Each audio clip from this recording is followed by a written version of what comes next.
नमस्कार दोस्तों, स्वागत है आप सभी का एक बार फिर से आपके अपने YouTube channel RPN1 study point पर। दोस्तों, आज अपन बात करने वाले हैं राजस्थान अध्ययन के बहुत ही महत्वपूर्ण प्रश्नों के बारे में। जैसा कि आप जानते हैं दोस्तों, रेगुलर रूप से आपके मॉडल पेपर की श्रृंखला चलाई जा रही है, जिसमें अपन ने शुरुआती जो मॉडल पेपर थे उसमें अपन ने इंडिया जीके पर विशेष रूप से ध्यान दिया था और उसमें अपन ने कुछ अपन ने जो प्रश्न थे वो आपके राजस्थान जीके के रखे थे।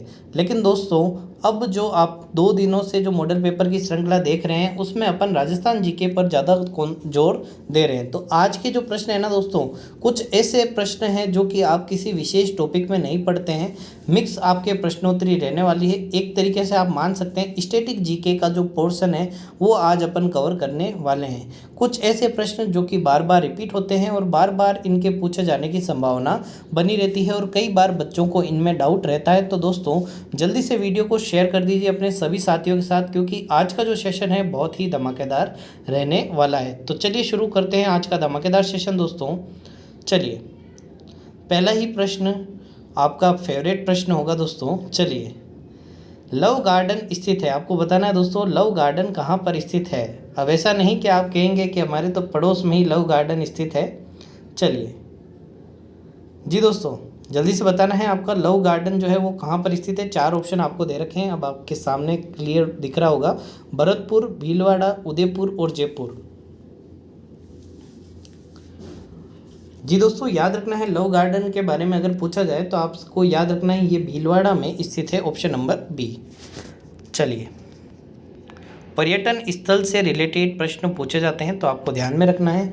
ये प्रश्न पूछा जा चुका है तो आपके सामने लिया गया है, ठीक है। चलिए, राजस्थान का वह किला जिसे अंग्रेज सेना नहीं जीत सकी वह कौन सा है। बयाना दुर्ग, भरतपुर का किला, जूनागढ़ का किला या फिर कोटागढ़। जल्दी से बताना है दोस्तों, राजस्थान का वह किला जिसे अंग्रेज सेना कभी नहीं जीत सकी। तो दोस्तों याद रखना है वह किला आपके रहने वाला है भरतपुर का किला, ऑप्शन नंबर बी। चलिए, अगला प्रश्न है दोस्तों, कपिल मुनि की तपोभूमि श्री कोलायत जी स्थित है।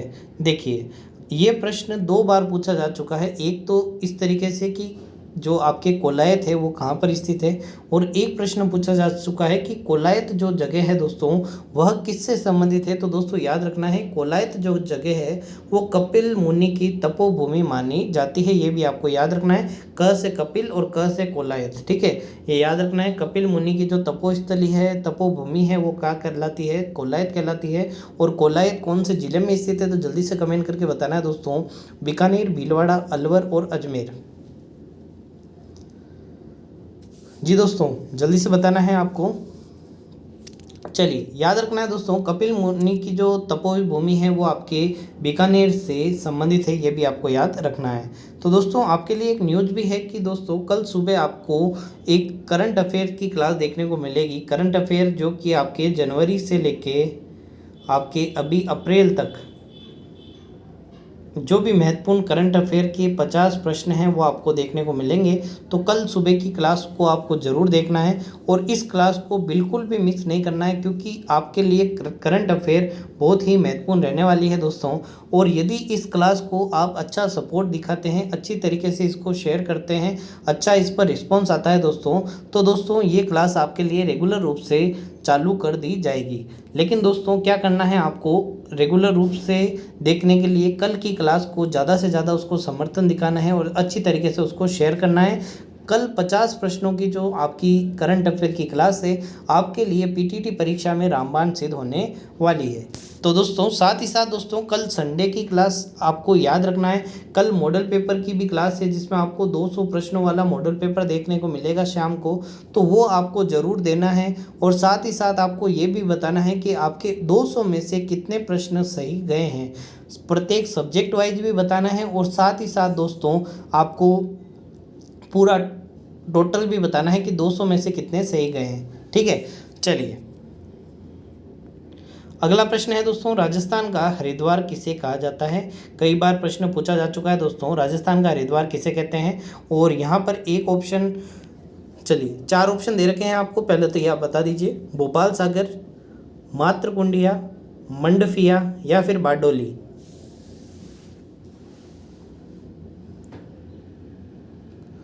चलिए, आप ढूंढ रहे हैं ऑप्शन में हमको पुष्कर दिख जाए तो हम पुष्कर पर टिक करके आ जाएं, लेकिन ऑप्शन में पुष्कर तो है ही नहीं। चलिए, याद रखना है दोस्तों, राजस्थान का हरिद्वार अपन कहते हैं मात्र कुंडिया। अब आपको कमेंट करके बताना है दोस्तों कि ये जो मात्र कुंडिया है वो कहाँ पर स्थित है, कौन से ज़िले में स्थित है, जल्दी से कमेंट करके आपको बताना है। चलिए, पल्लू में ब्राह्मणी माता के मंदिर में मेला लगता है। अब ये आपको बताना है कि ये जो ब्राह्मणी माता का जो मंदिर है ना, वो मेला कब लगता है, आपको ये जल्दी से बताना है। प्रत्येक माह की शुक्ल तीज को, प्रत्येक माह की शुक्ल अष्टमी को, प्रत्येक माह की बुद्धि अष्टमी को, या फिर प्रत्येक माह की अमावस्या को। देखिए, ब्राह्मणी माता का जो मंदिर का जो मेला है ना दोस्तों, वो पल्लू में लगता है। और दोस्तों ध्यान में रखना है आपको, प्रत्येक माह हर महीने लगता है। अब एक तिथि के ऊपर लगता है, तो आपको ये याद रखना है, तो ये जो मेला है दोस्तों वो आपके प्रत्येक माह की शुक्ल अष्टमी को लगता है। ठीक है, तो ऑप्शन नंबर आपका कौन सा हो जाएगा, शुक्ल अष्टमी। ऑप्शन नंबर बी इसका सही उत्तर होने वाला है। ठीक है, चलिए,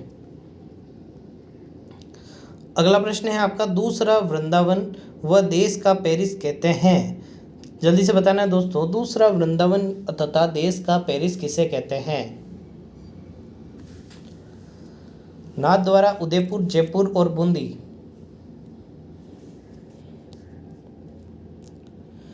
जी दोस्तों, जल्दी से बताना है।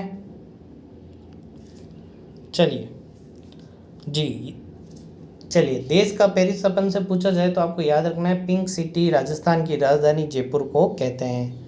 चलिए, अगला प्रश्न है आपका, बागड़ का धनी किसे कहा जाता है। आपके सामने चार ऑप्शन दिए हुए हैं, बाबा शक्कर बार पीर, मालखेत जी, कमरुद्दीन शाह, या फिर मालखेत जी।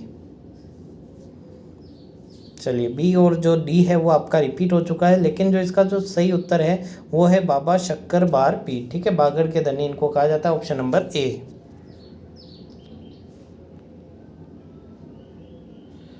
अगला प्रश्न है दोस्तों, जी दोस्तों, ऑप्शन के हिसाब से उत्तर दिया जाएगा ना, जो आप सोच रहे हैं वो तो ऑप्शन में दिया हुआ ही नहीं है ना। अब आप देखेंगे कि बागड़ के जो धनी है वो नरहड़ के पीर को कहते हैं, लेकिन नरहड़ के पीर ऑप्शन में ही तो नहीं दिया हुआ, तो उन्हीं का ही तो नाम क्या है दोस्तों, बाबा शक्कर बार पीर। ये भी आपको याद रखना है। चलिए, छितर पैलेस का नाम प्रसिद्ध है, आपको बताना है छितर पैलेस को क्या कहते हैं, दूसरा नाम क्या है। अजीत भवन, उमेद भवन, बिजोलाई के महल, या फिर जसवंत दड़ा।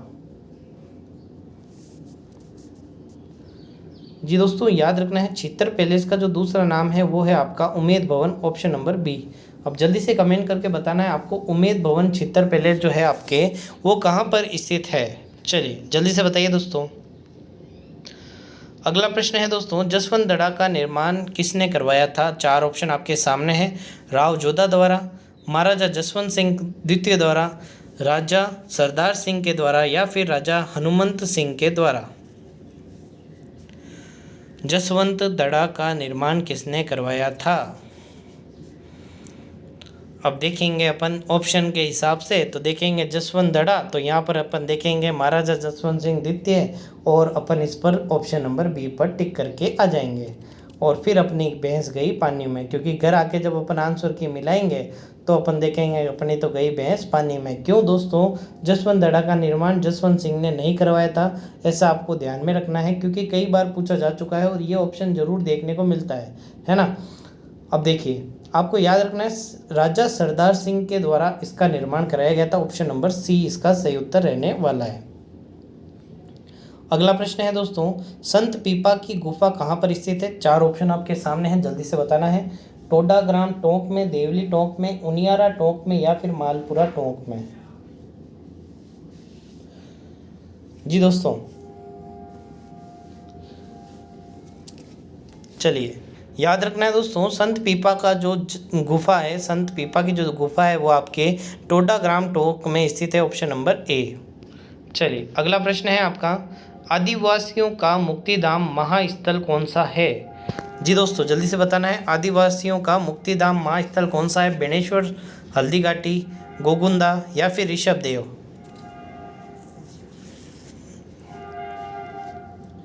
जी दोस्तों, याद रखना है बेणेश्वर धाम को आदिवासियों का मुक्ति धाम महास्थल भी कहते हैं। साथ ही साथ आदिवासियों का जो कुंभ मेला है वो भी कौन सा होता है दोस्तों, बेणेश्वर धाम का मेला होता है। बेणेश्वर धाम में कौन सी 3 नदियाँ त्रिवेणी संगम बनाती है, तो आपको याद रखना है सोम, माही और जाखम। ये 3 नदियां हैं जो क्या बनाती है दोस्तों, बेणेश्वर धाम में त्रिवेणी संगम बनाती है। ये भी आपको याद रखना है, सोम, माही और जाखम। ठीक है, यहीं पर आदिवासियों का जो मुक्ति का धाम है, मुक्ति का महास्थल है, और साथ ही साथ महाकुंभ जो है दोस्तों, मतलब आदिवासियों का जो कुंभ है वो भी कौन सा होता है, बेणेश्वर धाम में होता है। ये भी आपको याद रखना है। माही नदी एकमात्र ऐसी नदी है जो उल्टे यू की आकृति में आती है, और साथ ही साथ दोस्तों आपके जो कर्क रेखा है उसको 2 बार काटने वाली नदी भी कौन सी है, माही नदी है। माही नदी का उद्गम कहाँ से होता है, तो आपको ये भी प्रश्न पूछा जाता है, तो याद रखना है मेहद झील जो आपके मध्य प्रदेश में है वहाँ से इसका उद्गम होता है। चलिए, हरिभूषण महाकाव्य किसके द्वारा लिखा गया था? 4 ऑप्शन आपके सामने हैं दोस्तों, कवि गंगाराम, वंद्र कवि, कल्याण कवि या फिर कवि जयदेव। जी दोस्तों, कुछ नया सीखने को मिल रहा है तो वीडियो को लाइक जरूर करना है दोस्तों। याद रखना है हरिभूषण महाकाव्य के जो रचयिता है वो है आपके कवि गंगाराम, ऑप्शन नंबर ए। अगला प्रश्न है दोस्तों, खुशबूदार घास खस पाई जाती है, आपको बताना है खुशबूदार घास जो खस है वो कहाँ पाई जाती है? सवाई माधोपुर, भरतपुर, धौलपुर, अलवर, करौली, जयपुर या फिर भरतपुर, अलवर। अच्छा प्रश्न है दोस्तों। एक आपको याद रखना है सेवण घास, सेवण दामन घास, और एक आपको याद रखना है खस घास। सेवण जो घास है वो आपके कहाँ होती है, जैसलमेर साइड में, थार के मरुस्थल एरिया में होती है। लेकिन जो खस घास होती है दोस्तों, जिसका उपयोग, जो खुशबूदार एक घास है, इत्र बनाने में इसका प्रयोग किया जाता है। ठीक है, तो ये जो होती है दोस्तों वो सवाई माधोपुर में सर्वाधिक होती है, तो option number A, Sawai Madhopur Bharatpur के आसपास का जो एरिया है वहाँ पर आपके खस घास पाई जाती है। चलिए, अगला प्रश्न है आपका, राजस्थान का कश्मीर और पूर्व का वेनिस किसे कहा जाता है? अब देखिए, एक तो आता है दोस्तों पेरिस, भारत का पेरिस, पूर्व का पेरिस। तो पेरिस किसे कहते हैं अपन, जयपुर को कहते हैं। ठीक है, ये आपको याद रखना है। और अब देखो यहाँ पर पेरिस नहीं है, क्या लिखा हुआ है, वेनिस। और राजस्थान का कश्मीर, अब आपको बताना है वो किसे कहते हैं, अलवर, माउंट आबू, उदयपुर और जयपुर। पेरिस तो क्या है दोस्तों, जयपुर। ठीक है, राजस्थान का मैनचेस्टर क्या कहलाता है दोस्तों, भीलवाड़ा। कौन सा कहलाता है, भीलवाड़ा कहलाता है। ये भी आपको याद रखना है। पूर्व का वेनिस पूछ लिया जाए तो दोस्तों याद रखना है वो अपन कहते हैं उदयपुर को। किसको कहते हैं, उदयपुर को। लेकिन ये जो प्रश्न है ना, ये कई बार पूछा जाता है, राजस्थान का कश्मीर किसे कहते हैं। अब क्या होता है दोस्तों, कश्मीर देखते हैं वहाँ पहाड़ सोचते हैं, पहाड़ देखते ही अपन टिक करके आ जाते हैं माउंट आबू। जबकि आपको याद रखना है राजस्थान का कश्मीर और पूर्व का वेनिस किसे कहते हैं, उदयपुर को कहते हैं। चलिए, अगला प्रश्न है आपका, राजस्थान का पंजाब किसे कहते हैं? कई बार आपने ऐसे प्रश्न देखे होंगे दोस्तों, इनको ना तो आप कवर करते हैं हिस्ट्री में, नहीं आप इनको ज्योग्राफी में पढ़ते हैं, लेकिन ऐसे प्रश्न कई बार पूछे जाते हैं और बच्चे इनमें क्या होते हैं दोस्तों, डाउटफुल रहते हैं। जैसे पूर्व का वेनिस पूछ लिया तो बच्चे सोचते हैं अरे वेनिस नहीं, पेरिस ही पूछा होगा, गलत छप गया होगा, है ना। और जयपुर पर टिक करके आ जाते हैं, जय माता दी करके आ जाते हैं, और फिर घर पे आके देखते हैं तो फिर वहाँ भी अपनी भैंस क्या चली जाती है दोस्तों, पानी में चली जाती है। तो आपको क्या करना है दोस्तों, अपनी भैंस को संभाल के रखना है। ठीक है, राजस्थान का पंजाब किसे कहते हैं, तो दोस्तों याद रखना है सांचौर को कहते हैं। कहाँ, किसको कहते हैं, सांचौर को कहते हैं। ये भी आपको याद रखना है। अगला प्रश्न आपका, ग्रेनाइट शहर के नाम से विख्यात है, कोटा, टोंक, जालोर या फिर जैसलमेर। ग्रेनाइट की सर्वाधिक जो खाने हैं, ग्रेनाइट जो है वो सर्वाधिक कहाँ निकलता है, तो दोस्तों आपको याद रखना है, इसका जो सही उत्तर है वो है आपका ऑप्शन नंबर सी, जालोर। चलिए, अगला प्रश्न है दोस्तों, किस शहर के बारे में ये कहावत प्रचलित है कि यहाँ पत्थर के पैर, लोहे का शरीर और कांट के घोड़े पर सवार होकर ही पहुँचा जा सकता है। मतलब एक ऐसी जगह जहाँ पर आपके पैर यदि पत्थर के हैं, शरीर यदि लोहे का है, और कांट के घोड़े मतलब लकड़ी के घोड़े पर सवार होकर वहाँ पर पहुँच सकते हो। जयपुर, जोधपुर, बीकानेर और जैसलमेर। अब कहावत के नाम से, मतलब कहावत पढ़कर ही आपको पता चल रहा होगा ऐसा सबसे गर्म जगह कौन सी होगी दोस्तों, कोई रेगिस्तानी जगह होगी, वहीं के बारे में चर्चा हो रही है। तो आपको याद रखना है वो है आपका जैसलमेर। चलिए, अगला है दोस्तों, जयपुर में अल्बर्ट म्यूजियम का उद्घाटन किसने किया था? कई बार आप देखते हैं कई प्री वेडिंग शूट्स जो होती है शादियों से पहले, वो अल्बर्ट हॉल के आगे जो म्यूजियम है एक तरीके का, वहाँ जाकर कई सारे जो कपल्स है वो प्री वेडिंग करवा के आते हैं, है ना। अब आपको बताना है उसका उद्घाटन किसने किया था। अगर ये उद्घाटन नहीं होता तो दोस्तों कई सारे प्री वेडिंग शूट हो ही नहीं पाते हैं ना, उनको जगह एक कम हो जाती। तो याद रखना है दोस्तों, 4 ऑप्शन है आपके सामने, जल्दी से पहले पढ़िए और फिर आपको उत्तर देना है। Prince Albert, sir Steven Jacob, sir Edward Bradford या फिर सवाई राम सिंह द्वितीय। पक्का है ये भी आप प्रश्न का उत्तर है ना, ये गलत ही देने वाले हैं। देखिए अब क्या देखेंगे अपन, अल्बर्ट म्यूजियम और ये रहा अल्बर्ट, अ से अल्बर्ट और ये रहा अ से अल्बर्ट, अल्बर्ट अल्बर्ट करके अपन इसका उत्तर दे देंगे। और यहाँ भी अपनी बेस कहाँ चली जाएगी दोस्तों, पानी में चली जाएगी। याद रखना है प्रश्न अच्छा है। अल्बर्ट म्यूजियम का जो उद्घाटन है वो सर एडवर्ड ब्रैडफोर्ड द्वारा किया गया था, ये भी आपको याद रखना है। चलिए अगला प्रश्न है दोस्तों, पन्ना मीना की बावड़ी कहाँ पर स्थित है? आमेर, चाकसू, जमुआ रामगढ़ या फिर सामोद। जी दोस्तों, पन्ना मीना की बावड़ी कहाँ पर स्थित है? चलिए जी दोस्तों, याद रखना है पन्ना मीना की बावड़ी आपकी आमेर में स्थित है, ऑप्शन नंबर ए। अगला प्रश्न है आपका, हवामेल के जो वास्तुविद थे उनका क्या नाम था? 4 ऑप्शन आपके सामने हैं, विद्याधर भट्टाचार्य, लालचंद उस्ता, मंडन या फिर नाता।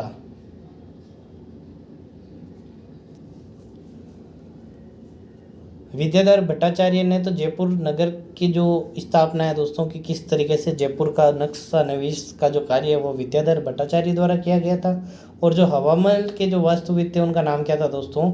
लालचंद उस्ता। उस्ता एक कला का नाम है जो कि आप किसके शरीर पर करते हैं? ऊँट के शरीर पर जो बालों की जो डिजाइन वगैरह करते हैं उसको अपन क्या कहते हैं? उस्ता कला कहते हैं। ये भी आपको याद रखना है।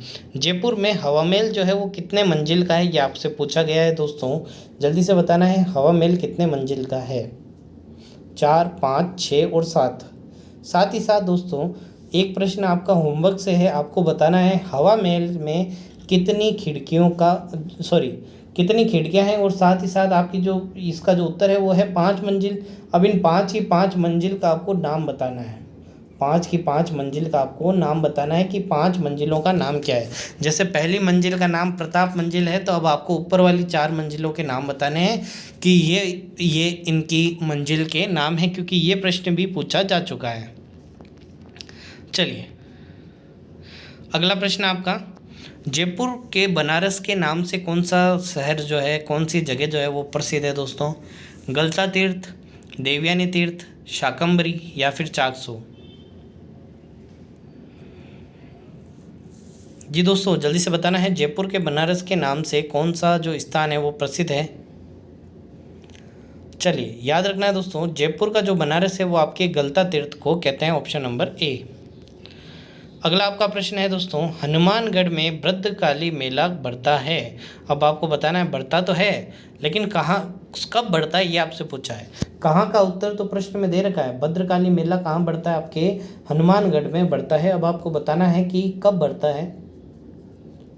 चैत्र सुदी है ये ना, चैत्र सुदी अष्टमी और नवमी, चैत्र अमावस्या या फिर चैत्र पूर्णिमा। जी दोस्तों याद रखना है, जो भद्रकाली का जो मेला है वो अष्टमी और नवमी में लगता है। चैत्र सुदी अष्टमी और नवमी 2 दिन का ये मेला लगता है, ऑप्शन नंबर बी। चलिए अगला प्रश्न है आपका, वागड़ की मीरा किसे कहा जाता है? आपको बताना है दोस्तों, वागड़ की मीरा किसे कहा जाता है। मीरा इस तरीके से नहीं, ये इस तरीके से लिख दीजिए, ठीक है। अब आपको बताना है वागड़ की मीरा किसे कहते हैं। मीराबाई, अरे मीराबाई को वागड़ की मीरा कहेंगे। ज्ञान कुंवर, गौरीबाई या फिर सबरीबाई। ये मीराबाई तो ओरिजिनल है ना। अब आप ओरिजिनल से कंपेयर थोड़ी करेंगे, ओरिजिनल नाम को यूँ थोड़ी कहेंगे भाई ये वागड़ की मीराबाई है और राजस्थान की मीराबाई है। हालांकि मीराबाई का जो उपनाम है वो क्या है दोस्तों, राजस्थान की जो राधा है वो किसे कहा जाता है? मीराबाई को कहा जाता है। वागड़ की मीरा किसे कहते हैं? तो गौरीबाई को कहते हैं, ऑप्शन नंबर सी। चलिए अगला प्रश्न है दोस्तों, डूंगरपुर में एडवर्ड समुंदर नामक तालाब बनवाया था, किसके द्वारा बनाया गया था? अब आपको बताना है। डूंगरपुर में एडवर्ड समुंदर नामक या फिर एडवर्ड सागर नामक तालाब किसने बनाया था? दलपत सिंह, उदय सिंह, विजय सिंह, जसवंत सिंह। ठीक है, एडवर्ड सागर नाम है इसका, ये आपको याद रखना है। कहाँ पर स्थित है? डूंगरपुर में स्थित है। और किसके द्वारा बनाया गया है? तो विजय सिंह के द्वारा बनाया गया है, ऑप्शन नंबर सी। नेक्स्ट आपका प्रश्न है दोस्तों, जगन्नाथ कछुआ ने 32 खंभों की छतरी जो बनवाई थी दोस्तों, वो कहाँ पर स्थित है? जगन्नाथ कछुआ की 32 खंभों की छतरी कहाँ पर है? ऑप्शन आपके सामने है, आमेर, लालसोट, मांडलगढ़ या फिर राजमहल। जी दोस्तों, जल्दी से बताना है क्या इसका सही उत्तर रहने वाला है। चलिए, याद रखना है दोस्तों, जगन्नाथ कछुआ की जो 32 खंभों की छतरी है वो आपकी मांडलगढ़ में स्थित है, ऑप्शन नंबर सी इसका सही उत्तर होने वाला है। चलिए, अगला प्रश्न है आपका, राजस्थान का मैनचेस्टर किसे कहा जाता है? अभी अपन बात कर चुके हैं, राजस्थान का जो मैनचेस्टर है किसे कहते हैं? यदि आपको याद है तो जल्दी से कमेंट करके आपको बताना है। भरतपुर, ब्यावर, भीलवाड़ा या फिर अजमेर, नहीं अजमेर, है ना, ये आपको याद रखना है, जल्दी से बताना है दोस्तों, राजस्थान का मैनचेस्टर किसे कहते हैं? जी दोस्तों, याद रखना है, राजस्थान का मैनचेस्टर आप किसको कहते हैं? भीलवाड़ा को कहते हैं। और भारत का मैनचेस्टर आप किसको कहते हैं? तो आपको याद रखना है, अहमदाबाद को कहते हैं। किसको कहते हैं? अहमदाबाद को कहते हैं, ये भी आपको याद रखना है। भारत का मैनचेस्टर किसे कहा जाता है? तो अहमदाबाद को। राजस्थान का मैनचेस्टर किसे कहा जाता है? तो भीलवाड़ा को।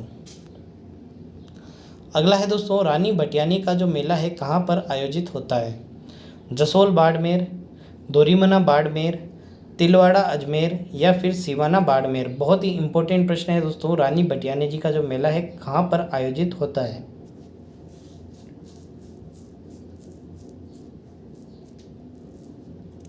जी दोस्तों, याद रखना है, रानी भटियानी जी का जो प्रमुख स्थल है वो है आपका Jasol Barmer, option number A. बहुत ही इंपॉर्टेंट प्रश्न है। अगला प्रश्न है दोस्तों, कौन सा तीर्थ सब तीर्थों का भांजा कहलाता है? देखिए, तीर्थों का जो मामा है वो भी अपने जो पुष्कर है उसको कहते हैं, तीर्थों का भांजा भी यहीं पर है। एक अपने आता है तीर्थों की नानी। अब आपको ये कमेंट करके बताना है, तीर्थों की नानी किस जगह को कहते हैं? तीर्थों का भांजा किसे कहते हैं? तो जल्दी से बताना है, मर्तकुंडिया, पुष्कर, मचकुंड तीर्थ या फिर नंदिनी माता तीर्थ। जी दोस्तों, याद रखना है आपको, तीर्थों का भांजा आप कहते हैं मचकुंड तीर्थ को, ऑप्शन नंबर सी। मचकुंड तीर्थ अलग है, मातृकुंडिया अलग है, ये आपको याद रखना है।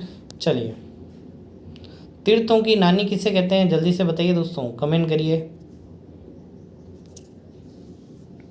चलिए, अगला प्रश्न है आपका, रेड डायमंड के नाम से कौन सा जाना जाता है? Kota stone, Dholpur stone, Jaisalmer stone या फिर भरतपुर स्टोन।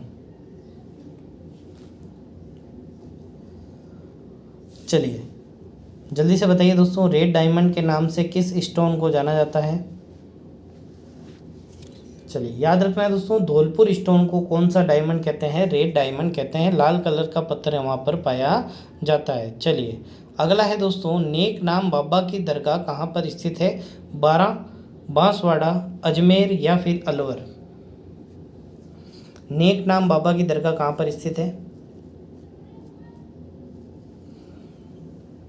चलिए, याद रखना है दोस्तों, नेक नाम बाबा की जो दरगाह है वो आपके किसको कहते हैं? बारां को कहते हैं, ऑप्शन नंबर ए। अजमेर को क्या क्या कहा जाता है दोस्तों? राजस्थान का दिल कहते हैं, हृदय कहते हैं, दिल, हृदय ये कहते हैं, ये भी आपको याद रखना है। अजमेर को और क्या कहा जाता है दोस्तों? अजमेर को राजस्थान के अंडों की टोकरी कहते हैं।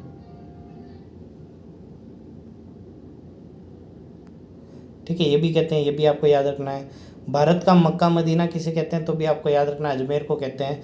और दोस्तों, याद रखना है, राजस्थान के जो राजमार्ग है उसका चौराया भी किसे कहते हैं? आपको अजमेर को कहते हैं, ये भी आपको याद रखना है। चलिए, अगला आपका प्रश्न है दोस्तों, सावन भादो महल स्थित है। सावन भादो महल कहाँ पर स्थित है? जल्दी से कमेंट करके बताना है। विलासगढ़ 12, शेरगढ़ दुर्ग 12, शाहबाद दुर्ग 12 या फिर नाहरगढ़ दुर्ग 12। जी दोस्तों, जल्दी से बताना है, सावन भादो महल कहाँ पर स्थित है? चलिए, याद रखना है दोस्तों, सावन भादो जो आपका महल है ऑप्शन नंबर सी इसका सही उत्तर रहने वाला है। यह आपके शाहाबाद दुर्ग 12 में स्थित है। चलिए, अगला आपको बताना है दोस्तों, भारत का मक्का किसे कहा जाता है। अभी अपन बात कर चुके हैं, भारत का मक्का किसे कहते हैं दोस्तों, अजमेर को कहते हैं। अजमेर के और अन्य नाम आपको मैंने बता दिए। राजस्थान के अंडों की टोकरी कहते हैं, राजस्थान का हृदय दिल कहते हैं, ये भी आपको याद रखना है। राजस्थान के राजमार्गों का जो चौराहा है वो भी किसे कहते हैं दोस्तों, अजमेर को कहते हैं, ये भी आपको याद रखना है। अजमेर में किस शासक, कौन सा जो वंश है उन्होंने शासन किया था अधिकतर, तो आपको याद रखना है अजमेर जो था वो किसके शासन काल के अंदर रहा था, चौहान के अंदर रहा था। ठीक है, ये भी आपको याद रखना है। चौहान वंश के कई शासकों ने यहाँ पर राज किया था और अजमेर की जो स्थापना है वो किसके द्वारा की गई थी, अजय राज के द्वारा की गई थी, ये भी आपको याद रखना है। चलिए, अगला प्रश्न है दोस्तों, कालीजरा जो स्थित है ये आपको बताना है कहाँ पर स्थित है। अनास नदी के किनारे, हिरन नदी के किनारे, माही नदी के किनारे या फिर सोन नदी के किनारे। कालिंजरा कहाँ पर स्थित है, जल्दी से बताना है दोस्तों। चलिए जी दोस्तों, याद रखना है आपको, जो आपके कालिंजरा है वो आपके हिरन नदी के किनारे स्थित है। ऑप्शन नंबर बी इसका सही उत्तर रहने वाला है। साथ ही साथ दोस्तों आपको ये याद रखना है कि कल आपको दोनों क्लासें लेनी है। सुबह कौन सी, करंट अफेयर की क्लास जो आपके 50 प्रश्नों की रहने वाली है, बहुत ही इंपॉर्टेंट प्रश्न रहने वाले हैं राजस्थान के करंट अफेयर्स से रिलेटेड। साथ ही साथ दोस्तों कल आपके जो 200 प्रश्नों की जो श्रृंखला रहने वाली है, 200 प्रश्नों का जो मॉडल पेपर है उसको तो आपको 100% अटेंड करना है। और दोस्तों कल का जो मॉडल पेपर है उसमें अपने जीके के जो 50% रहेंगे उसमें 10% आपको करंट और कंप्यूटर के देखने को मिलेंगे, साइंस रिलेटेड भी देखने को मिलेंगे। साथ ही साथ आपको 20 प्रश्न आपको इंडिया जीके के देखने को मिलेंगे और 20 प्रश्न आपको राजस्थान जीके के देखने को मिलेंगे। मतलब पूरा एक पैकेज आपको देखने को मिलेगा इन 50 प्रश्नों में। तो कल की जो मॉडल पेपर की क्लास है वो आपको सभी को लेनी है शाम को। और दोस्तों साथ ही साथ आपको कमेंट करके ये भी बताना है कि आपके 200 में से कितना स्कोर रहा और साथ ही साथ आपके जो जीके है उसमें कितना स्कोर रहा, और पिछले जो मॉडल पेपर है उनसे आप में सुधार आ रहा है या नहीं आ रहा है ये भी आपको बताना है। और किस टॉपिक में आपको ज़्यादा पढ़ने की ज़रूरत है ये भी आपको साथ ही साथ आपको लिखना है, बताना है, जिससे हमें पता चल सके कि आपकी कौन सी क्लास आगे कंटिन्यू करनी है। चलिए, अगला प्रश्न है आपका, जल्दी से आपको उत्तर देना है दोस्तों। केलपानी पवित्र तीर्थ स्थित है, बांसवाड़ा, बारा, चित्तौड़गढ़ और डूंगरपुर। चलिए जल्दी से आपको पहले तो वो तो कमेंट करिए दोस्तों, तीर्थों की नानी किसे कहते हैं। चलिए इसके उत्तर की बात करें दोस्तों कि केलपानी पवित्र तीर्थ स्थित है, तो आपको याद रखना है केलपानी पवित्र तीर्थ जो है आपके वो ऑप्शन नंबर ए बांसवाड़ा में स्थित है। इसका सही उत्तर क्या रहने वाला है दोस्तों, बांसवाड़ा रहने वाला है। चलिए तो चलिए दोस्तों आज के लिए बस इतना ही। उम्मीद करते हैं आपको आज की क्लास पसंद आई होगी। यदि आपको आज की क्लास पसंद आई है तो वीडियो को क्या करना है दोस्तों, वीडियो को लाइक करना है, कमेंट करके आपको ज़रूर बताना है कि आपको क्लास कैसी लगी और कौन से टॉपिक को आपको ज़्यादा पढ़ने की आवश्यकता है, तो उस टॉपिक को भी आपको कमेंट कर सकते हैं, जिससे हम उसके लिए विशेष क्लास का ऑर्गेनाइज कर सकें, उस क्लास को आपके सामने ला सकें, जिससे आपका भी क्या हो सके दोस्तों, फ़ायदा हो सके। साथ ही साथ दोस्तों अभी तक आपने इस वीडियो को शेयर नहीं किया तो इस वीडियो को आपके सभी साथियों के साथ शेयर कर दीजिए। जो भी आपका साथी पीटीटी की तैयारी कर रहा है उस तक इस वीडियो को ज़रूर पहुंचाइए। आपके पास जितने भी सोशल मीडिया प्लेटफॉर्म है, जैसे कि आप व्हाट्सएप यूज करते होंगे, साथ ही साथ इंस्टाग्राम, फेसबुक, सभी पर आपको क्या करना है, इस वीडियो को शेयर करना है। साथ ही साथ उन सभी को बताना है कि RPN 1 स्टडी पॉइंट पर आपके PTT और BSTC की रेगुलर क्लासें चल रही है। और साथ ही साथ दोस्तों रेगुलर रूप से इस चैनल से जुड़े रहकर आपको क्या करनी है, आपकी तैयारी करनी है। साथ ही साथ दोस्तों यदि आपके पिछले मॉडल पेपर मिस हो चुके हैं, यदि आपने उनको नहीं देखा है तो भी आपको क्या करना है, उन सभी क्लासों को आपको देखना है, क्योंकि वो जो प्रश्न थे ना दोस्तों, कुछ ऐसे प्रश्न हैं दोस्तों जो बार बार रिपीट होते रहते हैं। पहले अपन ने इंडिया जीके पर मिक्स प्रश्न किए, साथ ही साथ कुछ राजस्थान जीके के प्रश्नों को देखा। लेकिन अभी के जो प्रश्न हैं वो अपन राजस्थान जीके पर ज़्यादा जोर दे रहे हैं, क्योंकि अपन को राजस्थान जीके जो है दोस्तों वो आसानी से समझ में आ सकती है और आसानी से अपन उसको सही कर सकते हैं। ठीक है, तो क्या करना है दोस्तों, वीडियो को लाइक करना है, कमेंट करके बताना है, साथ ही साथ शेयर करना है। और यदि अभी तक चैनल को सब्सक्राइब नहीं किया है तो चैनल को सब्सक्राइब करके बेल आइकन जरूर दबाना है, और बेल आइकन दबा के ऑल नोटिफिकेशन को ऑन कर लेना है। ठीक है, जिससे जो भी क्लास आती है, जो भी आपके नोटिफिकेशन आता है पीटीटी बोर्ड को लेकर, तो वो आपको सबसे पहले मिल सके। तो दोस्तों आज के लिए बस इतना ही, धन्यवाद।